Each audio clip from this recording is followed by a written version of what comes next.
Welcome back, everybody. 3KO Games here with some more brand new heroes to talk about because we have the Clash of Knights Alliance quest back with us. Let's dig in and talk about these new heroes. We have two new 5 stars, a 4-star, and a 3-star. Let's do them in that reverse order. With our 3-star Yona, which is a green 3-star rogue of the bear family. One quick review here for the bear family.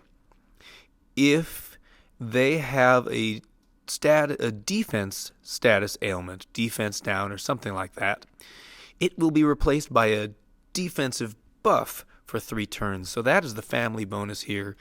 And that buff is increased for how many heroes you have. So that is a nice family bonus. And then the passive for all these heroes is that they get 5% HP when they receive a buff or a positive stack. Okay, so now the particulars about Yona. Pretty strong stats. When you look at these limit broken, double limit broken, and emblemed stats, 725, 721, 1527, that was Season 1 5-star before emblems and limit breaks, for sure. So now it's a pretty strong 3-star hero, and it has a pretty nice special here. I like it. Paws or claws, fast, speed, and it's going to be one of 2 things. But luckily, there isn't a harmful effect. I just pulled Kettle in the Goblin portal, and one of his things is harmful. I'm like, why would I want to take this chance? But your chances here are both good. Gentle Paw could come up, and that is a health boost to your team. All allies by 300 and can exceed max HP. Then all allies get 20% defense up 3 turns, and that defense increases by 10 up to 40%. Pretty nice. Or you might get Deadly Claw, and that's a max health reduction on all of your enemies by 300. If they have boosted health, that's 600. Plus, all enemies get 20% defense down for 3 turns, and that increases by 10% each turn up to 40%. So, I don't know if you want to trust Yona to be your only healer, because it might not come up, but certainly one other healer and Yona, strong team there. Could be fun on a 3-star event, 3-star raid tournament, on defense or offense. On defense, since you can't really predict things anyway, it's all about the AI. Might as well try her on defense, and whether it gets Deadly Claw or Gentle Paw, kind of nice. So that's Yona. And where did everybody go? Let's go out and back in. And our 4-star is Raleigh. 4-star green druid of the stag family. So let's just jump in for that family bonus. Same idea, but now this is attack status ailments will be replaced by an attack buff. So if you try to give Raleigh attack down, you're actually going to give him attack up for 3 turns. Passive is, yes, the same. Health recovery on buff received. Okay, so Raleigh's stats are pretty strong. There you see them with max power preview on. His special is unfortunately slow. I think this could be a usable character at average speed. At slow speed, I don't know.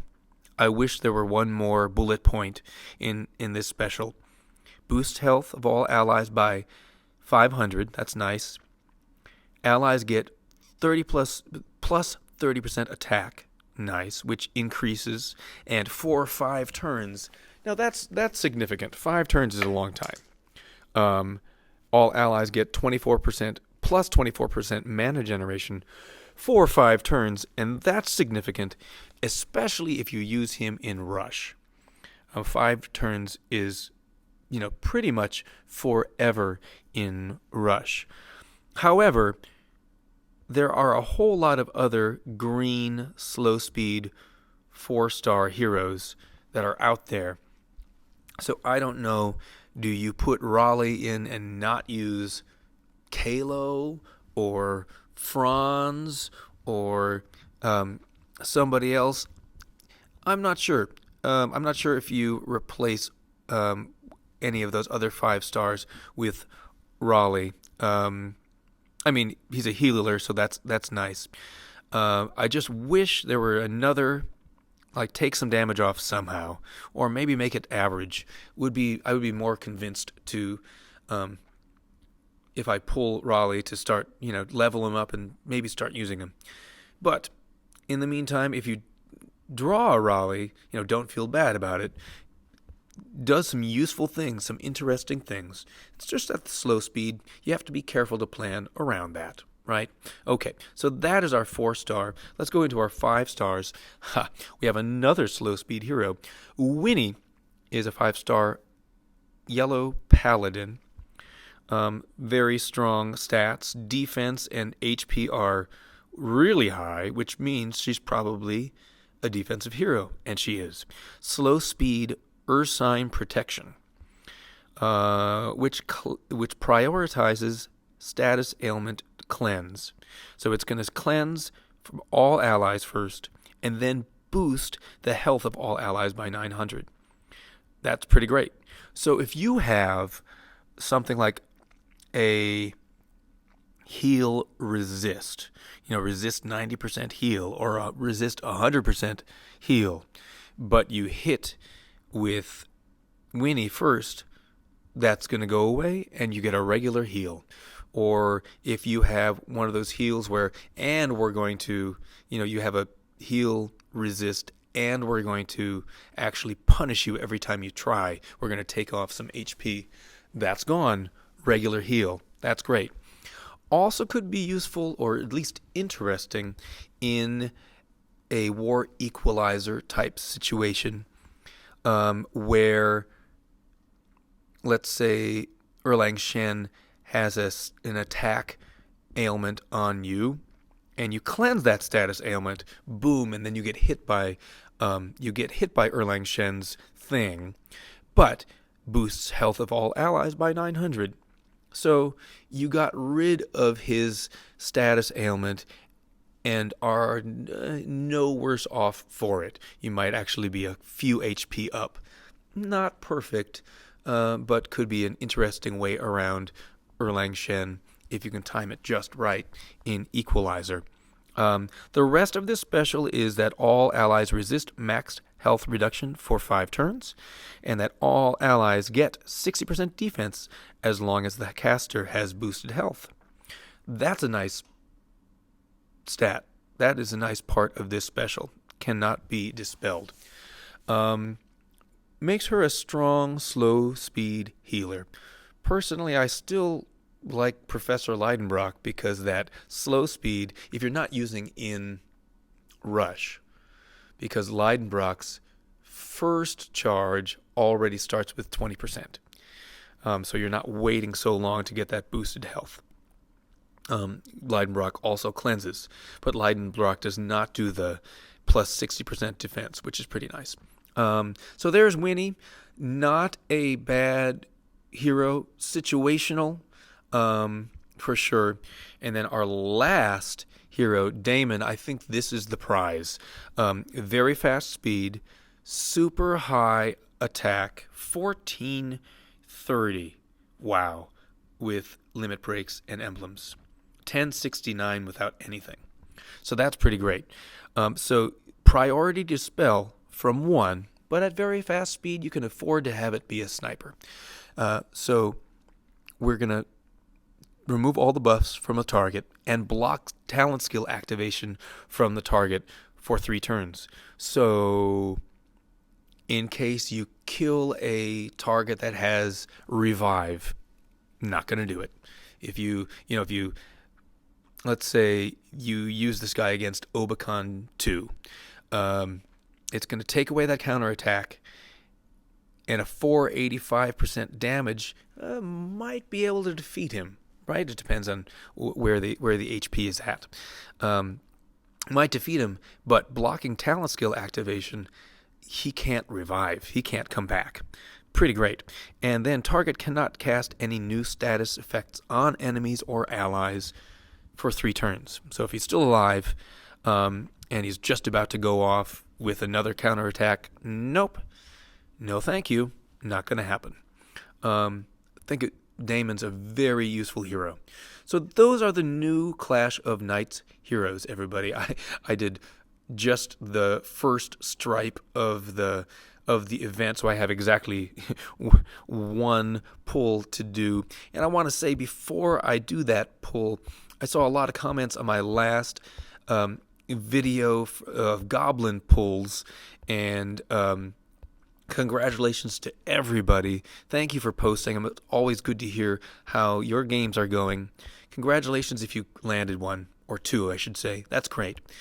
Also saw some frustrated posts about people who have, done tons and tons of pulls and still haven't landed a goblin. And that's where I was until just this last time.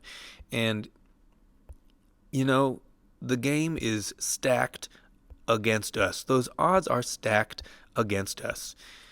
If you've done 100 pulls already and have not landed one, those are the odds. The odds are 0.9% that you're going to land a goblin. And that's over 100 pulls. And the frustrating part is you've done those 100 pulls, and then, well, I must be due for one. But really, the very next pull, your chance is still 0.9%. Right? So I encourage you all to be kind to yourselves, be kind to your wallets, spend what you can spend. Know that the odds are very much stacked up against us. And I know online we all post our victories. I don't always post my defeats in pulls, because it's just like, well, that's not that fun to watch, because I don't ever do 80 pulls at a time. I do a couple. But I landed a goblin yesterday. Hooray! Later at night, I was like, oh, shoot, I'm going to get some of these Season of Love heroes, and did a quick 10 pull. Nothing. Absolutely nothing. Didn't post that. Maybe I should. But we all have more losses than wins. And do what you can in this game. Don't spend all your money and then have to quit the game. Find a way that you can still enjoy playing this, because there's something in it for everybody. I still think, even if you're not top tier spending all your money. So anyway, there was a long, rambly story for you, and now I have exactly 1 pull to do, and I will probably get nobody. Let's see what happens. Boom, Ziamara. Nope, Carver. So I'll try some pulls when I finish the event later. But thank you so much for watching the video and supporting the channel. Please comment, like the videos, subscribe if you haven't, all that kind of stuff. And we'll see you next time.